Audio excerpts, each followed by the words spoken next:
Back here for an April Fool's edition of the Bobcast, your weekly Frostburg State Athletics update. Here with Coach Dale Louie talking outdoor track and field. Coach, we'll go into this past weekend. 17 top 10 finishers, 10 top 5 finishers for the men's team. What did you see from that squad in particular that was encouraging at Susquehanna? We're making progress. We talked last week a little bit about just trying to figure out where we're at as we start at the outdoor season. So, we certainly were hoping for improvement, considering that's our second outdoor meet there at Susquehanna, and I think generally speaking, we got that from a number of people. Even in some cases where performances maybe weren't significantly an improvement over the week before. Technically you could see some improvements, and that just is a good sign that some things will come together later on. We seem to discuss these two runners every time we sit down to talk here for the Bobcast. Robert Romano and Shamar Nelson, they won their events. As we progress to the end of the season, what are some of the expectations for these runners in particular?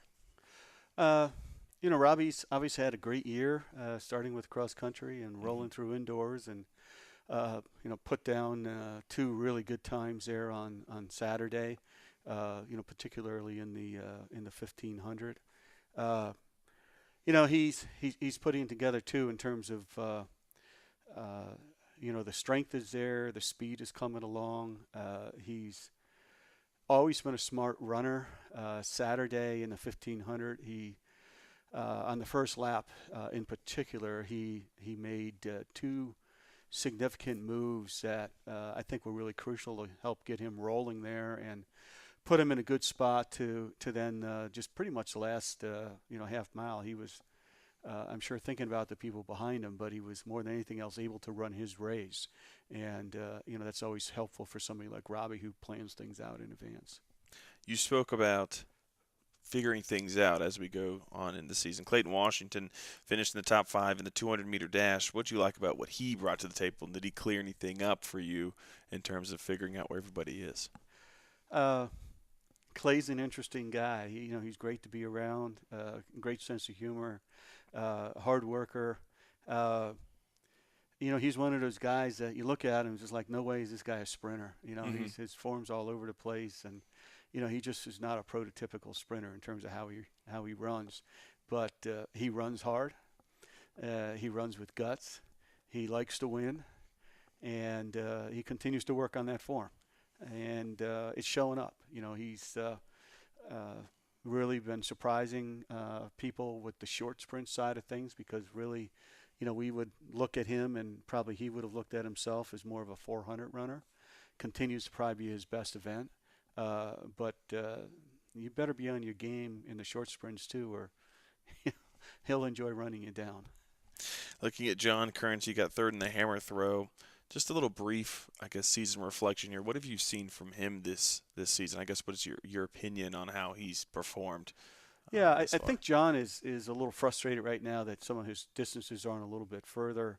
From a coaching side of things, it is early in the outdoor season. You're making that transition, and he's picking up another event outside, or actually two events really, if you stop and think about.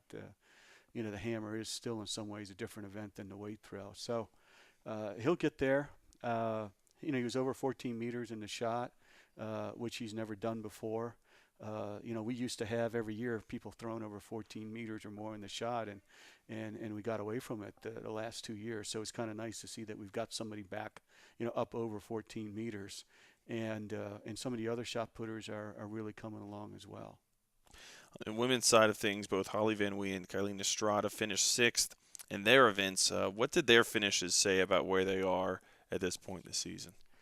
Holly in that hammer is definitely putting some things together, and the other events are slowly, I think, heading in the right direction. She's a very hard worker in practice, so it's a matter of just kind of relaxing a little bit and letting your body do what you've been training it to do in practice. Sky's kind of the limit for her. She has a great deal of ability there in all those events. Hopefully she can put that together. Kayleen this past weekend was really a training meet for us. We didn't have her in her number one event, the 400 hurdles. We were working on trying to develop some of her speed, work on her start and stuff. So it was kind of a nice day. We regretted a little bit not having her in the 400 hurdles, but you got to keep your eye on the big picture with your training plans, and that was what we planned with her. Did you get any surprises on the women's team in terms of performance, being that it's kind of early in the season? People are starting to get their legs under them as we go forward. Well, we on the plus side, we had two women back running that have been hurt for quite a while now.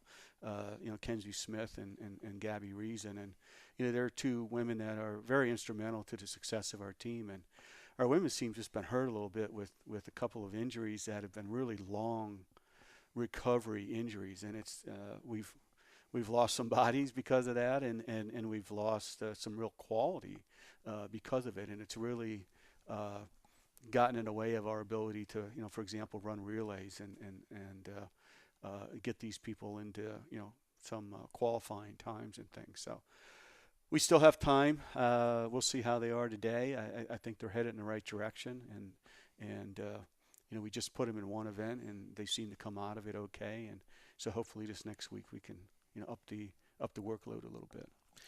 This week's a special week. This weekend, you host the Bobcat Invitational right at Bobcat Stadium down on the football field turfed area. What can you tell me about the event coming up this weekend? Well, we purposely have a smaller meet, than we've tried to do in the past because of our facility situation, and we have got some teams that have been very loyal coming to our meets, and Juniata will be here, Hood will be here.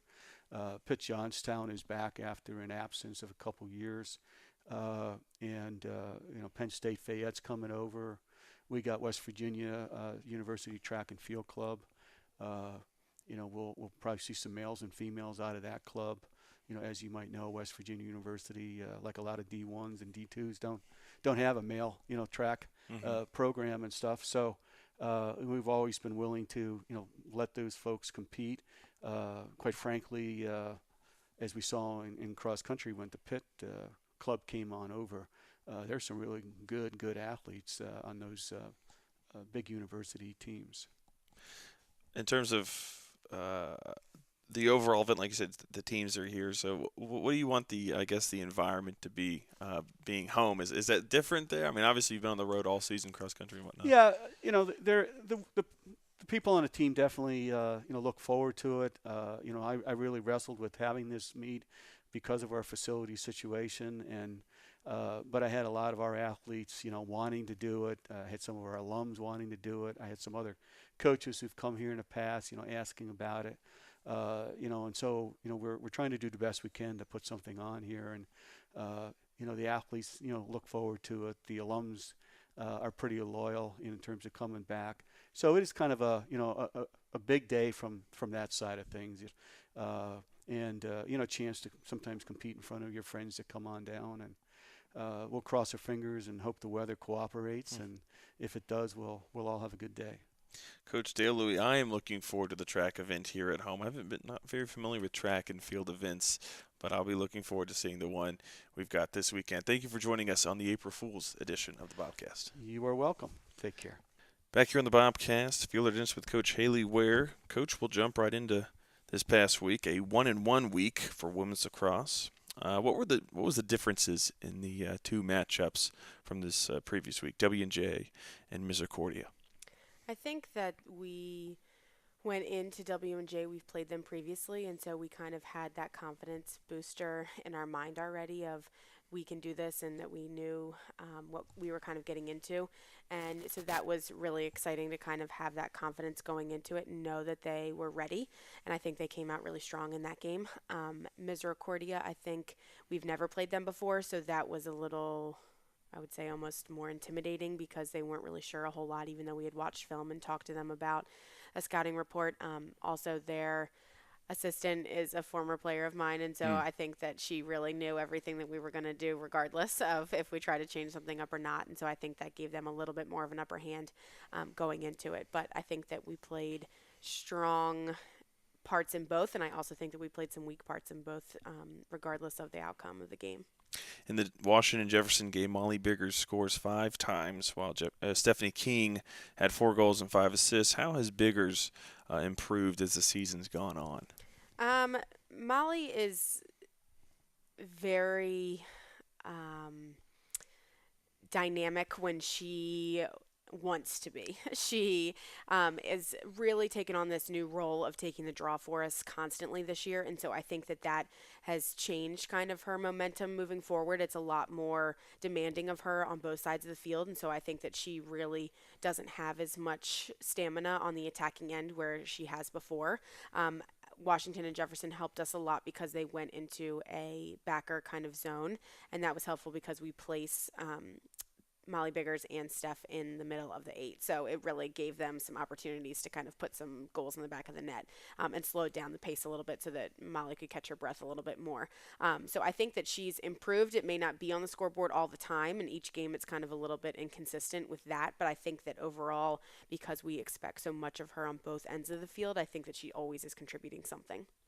The team outshot W&J's 30-15 in shots on goal. Was that a point of emphasis going into the matchup, or like you said with the zone, was that a result of the way they were kind of playing schematically? I think every game we've talked about that we need to get our shots above 30, and I don't think that we've been very successful with that coming into more halfway through the season. And so for us, that again is just it has to be there. If we don't take shots, we can't score goals. And so we keep constantly putting that in the back of their head. And so I'm glad that it was 30. At least we're getting there. But again, I expect more of them, and I think that they can do a lot more in every game, not just that one. Now, Coach, you're talking to a novice here, but what is the mindset in the free position opportunities? Are there design set plays or runs that you'd like to do? Or No, not typically. Normally, they're 50-50. You're either really good at them or you're not. And I think it's because it is such a mental piece to that. It's just you and a goalie. And so if you don't place your shot and know kind of going into it where you're going to and have that confidence in yourself that you can actually do it, you're not very good at them. And people that are really good at them. So like Lindsay Coleman and Shelby Brunette are excellent at free position shots. They just know exactly where they're going. They have time to process it, and they can really put the ball away when they need to. Some people on our team, we tell them that's not their strong suit, and that either we need, depending on the shot clock, we need to keep possession. So sometimes we'll tell them that they can't take the shot and to pull out so that we keep possession and then we score off of a different kind of play. It just kind of depends on the player out there and what game we are, where the shot clock is, what the score is, that kind of thing. because there seems to be a certain amount of creativity that goes into and I didn't know if there's maybe designed runs that you have, because like you said, some players pull back and pass it off. But they started a new thing this year. Northwestern did it a lot, and every team has kind of jumped on it, where they place girls on the opposite side down low by the crease. And so if you can't get a defender in there and there's 3 of your girls lined up, sometimes the person taking it, if they're not as strong, they'll dump it to one of those 3 and then they'll put it in. But if you can get a defender in there, then it kind of blocks that and takes away that opportunity. But that's a new thing this year that every team seems to be doing. moving to the Misericordia game, what did you see from the team in that second half run that was really encouraging? I know we talked about it in the post game after that matchup, but you kind of spoke about you made a little run. They bring in the backup goalkeeper, and they have to bring her right back out, and you were really encouraged by that. What do you like what you saw? I just think that we have never been a team that can play a full 60 minutes since I've been here. And I think that's something that I keep trying over the past 4 years to really get out of them. And so not only that, but then sometimes we've either been a complete first half team and it's just 30 minutes. That's all we have. And so I think that to have the 30 minutes in the first half, I thought we played pretty well. And then to be able to go down like that, which we did, and then still have that run of goals where we came back, that's something that we don't see a whole lot. So that's very encouraging to me as a coach, because once you're down like that, that becomes very mental, and it's really hard to dig yourself out of a hole like that. And so to be able to have that spark and then back-to-back goals over and over, I think that that really showed them that it can be done, and we can play that if we are a little bit smarter and take the time and don't get ourselves in that big of a hole in the first half. So that's kind of where we're moving on from that game, is to really just stay even keel across the board so that we don't have to kind of have those big moments if we can just play 60 minutes kind of across the board instead of 30 minutes hard, 10 minutes off, 5 minutes on, 10 minutes off. Like, that's just very frustrating.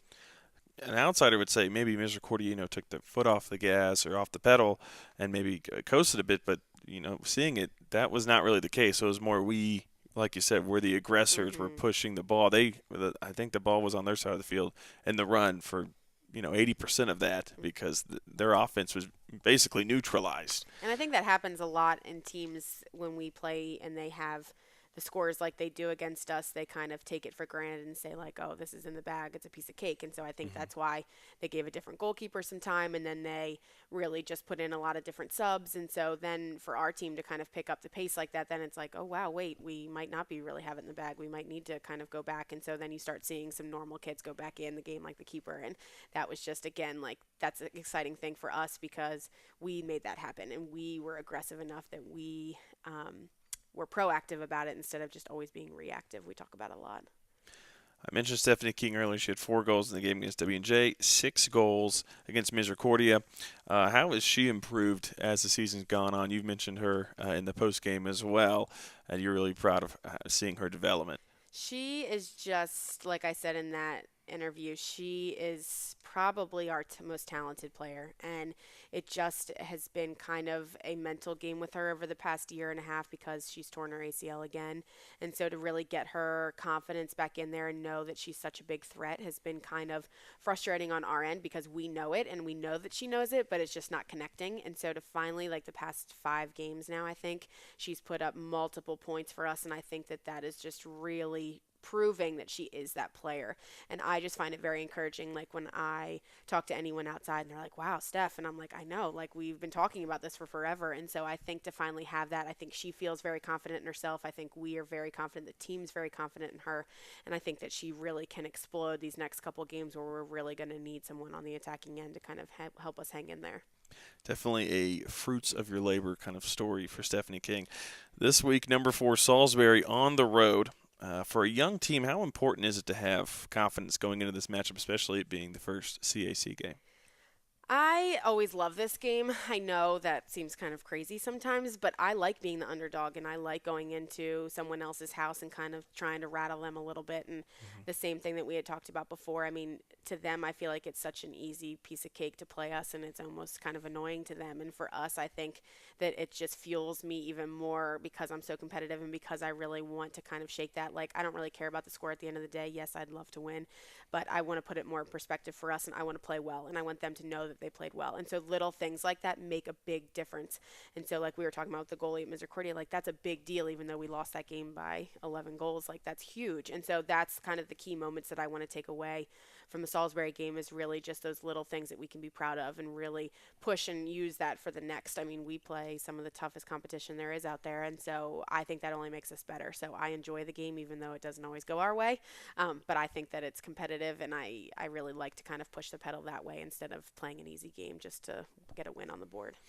In that game, I mean, they've got a lot. I mean, number 4 team in the nation, they've got a lot more to lose right now than we do. So how do you keep that kind of scrappy mentality on the road? You know, going on the bus, you got to get that scrappy mentality. Like I said, how do you construct that going into the game? I think they kind of do it automatically. I don't know why it's such a big competition for them. Like, but it always, that's like a team that they really always put in their mindset of like, this is our biggest rival. I don't think it's our biggest rival, but they do. So I kind of fuel that and let them kind of think what they want with that. And I think that really makes their confidence a little bit more. I think they also know they're the underdog and know that they can rally them a little bit and kind of push the pace a little bit more than before. So I think that they always come off a little bit stronger. Like 2 years ago, we scored the first goal against them.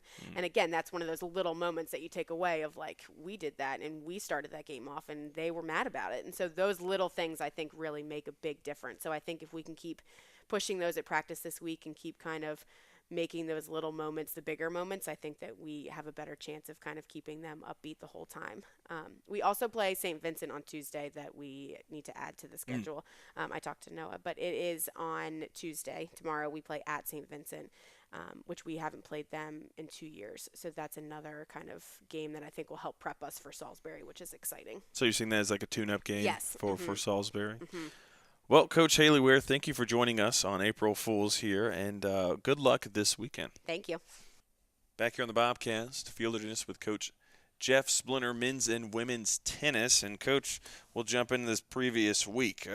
Last week you were able to play West Virginia Wesleyan here at home. How good was it for your team to play a school that's in the Division II level as we move up the ladder to that division next year? Is that a good test or gauge in your opinion?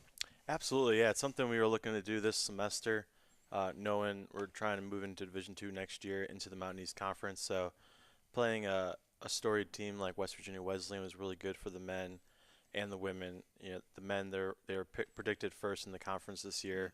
The women predicted fourth or fifth. So, um, the men scrimmaged and got to see what it looks like playing at a different level, playing players who have been playing for a little bit longer than maybe some of the Division III schools we play. Um, and the women, I thought, really competed well. It'll show us kind of where we fit in the conference. Hoping next year we can fit right in the middle with West Virginia Wesleyan. And yeah, I felt like we came out. We were very focused. We competed hard, and definitely wanted to really emphasize the Battle of the Bobcats since they're That's also right. the Yeah. Bobcat mascot. So that was fun. Winner takes all on that matchup, as we'll see next year. But yeah, in terms of the West Virginia Wesleyan matchup, was it kind of an eye-opening experience in terms of you kind of saw what their players were doing as opposed to ours, and what improvements may need to be made with making that step forward? Yeah, I think we definitely realized that their level of play is not necessarily higher, but Mhm. it's more consistent. Okay. So what we saw was, their players not making as many mistakes, not going for as many shots as maybe we were going for. They were able to prepare a little bit earlier, and we in doubles we really competed with them on a good level, but singles it got a little bit tougher to kind of get get that point after point play going. And yeah, Yeah, Coach. Well, I'll ask you this: who are you pleased with the way they played, both on the men's and women's side? Men scrimmaging and the women taking an official a match or what have you. yeah, I was really impressed with everyone's effort. Knowing that the level is higher, we kind of competed like we would against Mary Washington or Newport. Mhm. The scores might not have showed. Would have felt like okay, we had a tough score, but the effort was there. No one quit. Was really loving that. They really wanted to prove that we kind of belong next year. Um, so as a team, I felt we really improved, and we'll look forward to the matches we have coming up that will be a little bit tougher. Because if we're competing against schools like that, it should make the other schools we compete with a little bit easier in terms of like Christopher Newport, Salisbury, the Right. ones that are higher in the Capital Athletic Conference. So um, on an individual basis, I was really impressed with Jenna Lipinski had a really good match at one singles with their best player, who's competed against some of the best Division II players in the country. So for Jenna to kind of step up and have a really close 7-5, 6-4 match that could have gone either way, Mhm. just 1 or 2 points here and there, was really impressive. Doubles wise, was really impressed with the guys. 1 and 2 doubles, I felt like we started a little bit slow, and that competitive spirit really just kept going as the match went on. I think 1 or 2 doubles was down 8-1, 8 or 7-1, 7-2. Came back. It was about 8-6, I think, on both sides. So really, really impressive. No quit attitude in the men and the women. Do you think, like you said with Lipinski, when all is said and done, all these players, for the Bobcats right now, our Bobcats, are going to have a different amount of confidence going forward this season. Like you said, playing the teams in conference, going, okay, well, I may be down in this situation, but I've played, arguably better tennis players in matches to where I know I have the confidence that I can get back in this. Yeah, I think it provides a calming aspect where, okay, I'm down in this game, I can come back. I know if Hmm. I take 1 point at a time, that it's not impossible. All you have to do is win 1 point, and then the next point, and then the next point, and then you have a game. Then sooner or later, the match is over, and you're like, wow, how did I do that? Just focused on 1 point.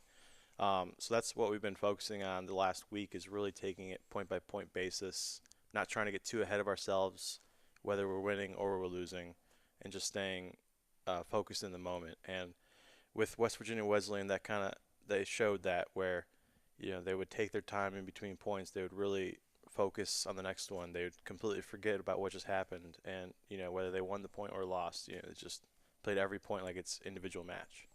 Coach, this is more of a facilities question here at Frostburg State, but there's a new scoreboard that was installed down at the courts as well as a new surface on the tennis courts. What was the home experience like this past week? Great weather, being out there in the 60s, 70s degrees. What was it? Was it nice just to be out there, be at home? Absolutely, yeah. Broke out the shorts. There you go. Maybe put a little sand on the court, make it feel like we're at the beach. Had a nice little wind going north to south, so it was great. The West Virginia Wesleyan coach had mentioned that having the scoreboard and the brand new tennis courts on campus with the lights is one of the best in the Mountain East Conference. So knowing that going into the Division II conference in Mountain East, really encouraging, knowing we'll have some solid facilities that everyone will look forward to playing on. Mm-hmm. Just needs that weather to cooperate with us. As I said, talking about the weather earlier, here's a nice segue. Great weather for practice last week and with the match. What did you do to take advantage of the pleasant weather? I saw you out here, I think Saturday, was it? They were getting warmed up and practicing. Did you just say, hey, it's nice weather out there. I don't care what we're doing today. We got to get out and hit some balls around. Yeah, absolutely. We had a match on Sunday that unfortunately got canceled because of snow and rain, but had we known and been able to schedule it, would have definitely done for Saturday. Yeah. Turned in to be 75-degree weather. But, yeah, we always try and take advantage of it. I'll have the guys and the girls really coming out, practicing for an extra hour or two, just kind of making sure they make the most out of their time. Sometimes I have to kick them off the court in order to make sure we're getting our homework done. Yeah. But, no, I think our team really loves going outside, playing, especially nicer weather. And we definitely try and take advantage of it while we got it. Both teams are slated to play Waynesburg here Friday, and I know fellow Bobcast host Andy Stanko will be interested to see that matchup, his alma mater. What do you want to see from the team in that matchup against the Jackets? Yeah, definitely want to see us continue to focus on that point-by-point basis we were talking about earlier. Really having a game plan going into the match, non-conference match, we really want to make sure that we're putting our best tennis out there, especially preparing for Newport and Salisbury this weekend. So it's just a really good chance for us to get out there, play some high quality tennis, and compete out there against Waynesburg. So Waynesburg here Friday, and as you said, CNU and Salisbury this weekend. Same kind of deal as last weekend, where you're kind of bouncing to different places and playing. Yeah, we're playing all home matches today or this weekend, and then we are dedicating the courts 1 and 2 to Coach Lonnie Athey on Saturday. Awesome. At noon. Very cool. So in those matchups here at home, again, hopefully with weather permitting, what do you want to see as you've gotten a taste of the CAC play thus far this season? What do you want to see from the team now being at home? A little more swag, a little more confidence going against some good teams? Absolutely. I feel like we've been able to compete, especially in doubles. So I'm looking for great communication. We're looking for just getting out there, competing on a point-by-point basis. It's the same thing over and over again. So, that's right. We're really focused, really impressed with how we're warming up and getting ready for matches. Our practices have been really productive, and finally starting to get over the injury hump, hopefully, knock on wood. But, yeah, it's going to be we got 2 or 3 weeks left here, so we're looking forward to finishing strong. Coach Jeff Splinter, always a pleasure having you on the Bobcast. Thank you for joining us, and enjoy your April Fool's Day. All right, thank you. Back here for another edition of Men's Lacrosse Bobcast, fielded in with Coach Steve Gardelman. Coach, just one game this past week, but prior to that, the team was receiving votes in some weekly polls for the top 25. What did that do for the confidence for the team going into that matchup? Yeah, it was the start of belief in we're kind of doing what we said we were going to do at the start of the fall, kind of working ourselves into the national picture, trying to get the conference recognition, some conference play go our way as we get deeper into it. And that's all the start of it, is seeing some of that come true, seeing other people say, like, Frostburg is a formidable team. So it was really to get some confidence and some certainty that, yeah, we are doing this right. We are getting there. As we say all the time, it's still a process, and just because they're voting for you doesn't mean you go out and win games. But it created some belief, like everything we were doing right is starting to pay off. Do you take that recognition or validation as a checkpoint in this season, that being that's pretty early? More or less, yeah. You definitely want to acknowledge it. The guys are going to see it. It's going to be out there. It's prediction versus production. Where again, we preach that in the beginning of the year, where if they don't write about us, let's go out and produce something that they'll start to write about. And when they do start writing about us, we got to keep producing. Mm-hmm. So just because they're talking about us again doesn't mean things just happen.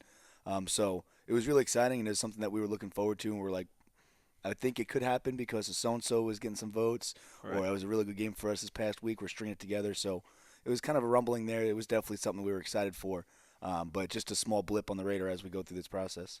In the matchup against E-Town, the team had the lead after the first quarter. In your opinion, what changed for the next 3 quarters? Our communication. I think our communication fell off, and when we weren't able to communicate, we weren't really, a team. We were out there, kind of got broken down to individuals a little bit, and I think that comes from the week of practice where, we've talked a few times over the past couple of weeks. We've been shaking that flu bug, and the coaching staff was, we'll call it a flinch on my part, where we kind of pulled back the intensity of practice, trying to make sure we get our legs back and try to maintain some energy, and really threw off our rhythm. I think we lost some rhythm and lost our edge a little bit where, at the end of that first quarter when we had the lead, it wasn't like that killer instinct was still there. It was, all right, let's do it again, kind of like a lull in the moment. And I think that's from the practice that myself and the coaching staff were putting together, where we flinched at what was going on with the the vibe around the team.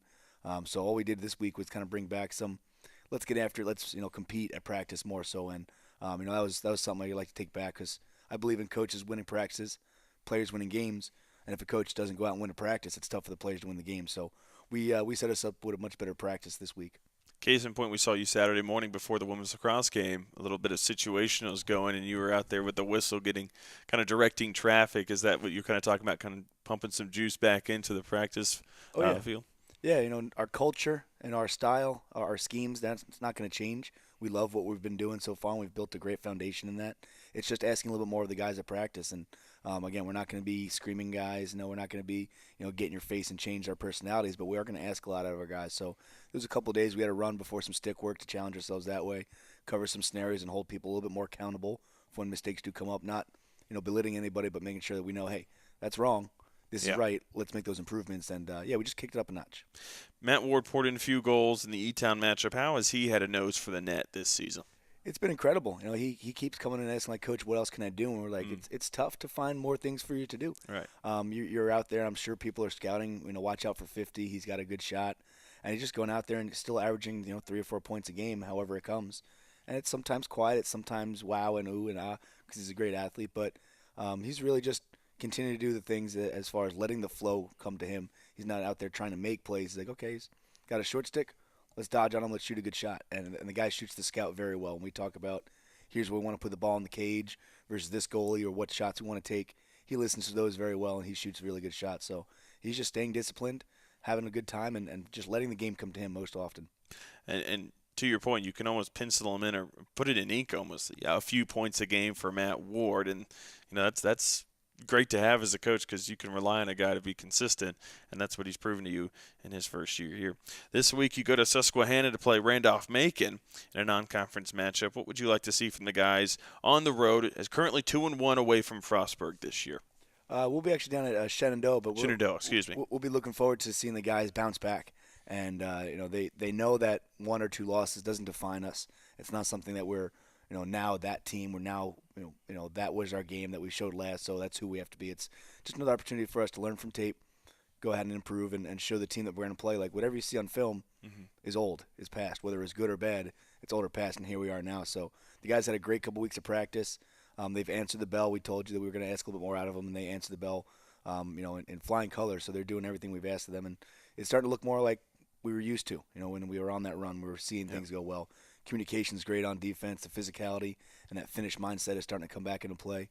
Offensively, we're spacing ourselves out better again. I think that happened in the E-Tal game where we got a little clustered up and lost our chemistry and communication on both sides of the ball, like we talked about, because of practice. But with a couple really good practice plans put out there and the guys really getting after it, we've seen ourselves kind of come back. And I think there was, for lack of a better word, a good loss. Something that can kind of wake us up and bring some things to light, both on the player side and the coach's side. We're we're a better product. That's encouraging to hear as we see later in the week. You've got a chance to, I guess, quote, shock the world. A big test against the number one team in the nation, Salisbury. What are your goals when playing a team this highly touted for your team? Yeah, to treat it as another lacrosse game. It's, again, like we talked earlier in the conversation of prediction versus production. There's no doubt, we know they're a really good team. We know we're a really good team. And it's a matter of going out there and seeing, they predict number one does whatever number one does. Well, let's go out and play a lacrosse game. We have just as much say in everything that happens in those 4 quarters and then some. So let's go out there and do everything we can. If we empty the tank, we play together, we communicate, and continue to improve from everything we've done, there's a chance. And all we need is a chance, and that's what we're going to try and take is that chance for opportunity and go out there and do everything we can. So I think the guys should be calm while fired up, find a maintainable level that we know that we have a 50-50 chance to come out and do that, and that's all we need. The first 3 CAC games you have, and I'm sure you're well aware of this, including Salisbury against teams that are ranked in the top 15 in the country. What do you want the mindset to be from the team going into a pretty daunting stretch? Yeah, it's still the championship caliber mindset we've talked about a little bit. We've been starting to build that of, beating some of these teams is championship caliber. They're in the conference championship. They get to the NCAA playoffs. So we want to continue to think in that mindset. But the last conversation was the same. It's the lacrosse game. Whether we're playing Randolph-Macon, today, Salisbury on Saturday, York, or Mary Wash, or SUNY Oneonta, we want to go out there and make sure we respect our opponent, but also give ourselves all the respect that we deserve. And again, it's a lacrosse game. It's guys that go out there, and as much as we scout and prepare, they're going to make adjustments and everything that goes out in the game. So it's just a matter of going out and having fun and not over painting the picture bigger than it needs to be, over analyzing everything. Just going out and, while it's going to be intense and fast and furious, it's just a lacrosse game that we got to go out and still execute the same way we've been when we've been successful. Coach Steve Gardelman, thanks for joining us today on the Bobcast. We'll let you get back to your film session with Brad and Alex. All right, thank you for having me.